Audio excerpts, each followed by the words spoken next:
की लाल पाग मात्र एकटा वस्त्र वा आभूषण अछि?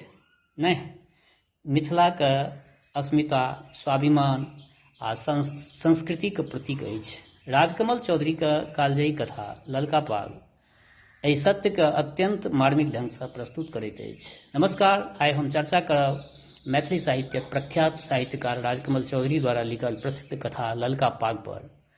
ललका पाग मात्र एकटा कथा नहीं, बल्कि मिथिलाक संस्कृति, परंपरा, सम्मान आ आत्मगौरवक सशक्त अभिव्यक्ति अछि।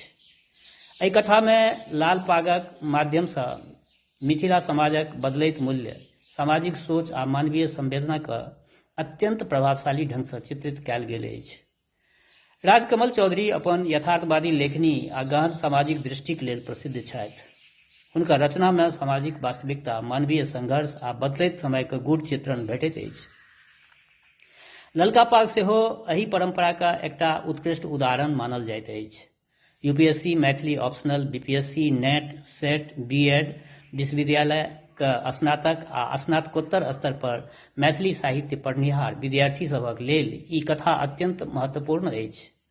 प्रतियोगी परीक्षा में राजकमल चौधरी का व्यक्तित्व, कृतित्व आ प्रमुख कथा सब पर प्रश्न पूछल जाइत रहल अछि।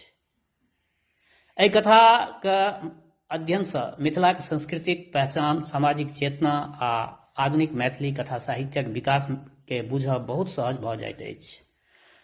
जँ अहाँ मैथिली साहित्य, मिथिलाक संस्कृति आ यूपीएससी, बीपीएससी मैथिली ऑप्शनलके तैयारी करैत छी तऽ ललका पाग अवश्य पढ़ू आ सुनू। एहि प्रस्तुतिके अंत धरि जरूर देखू। अपन सुझाव कमेंटमे लिखू, वीडियोके लाइक करू, शेयर करू आ मैथिलीके स्नेही चैनलके सब्सक्राइब करब नहि बिसरू। जय मिथिला, जय मैथिली।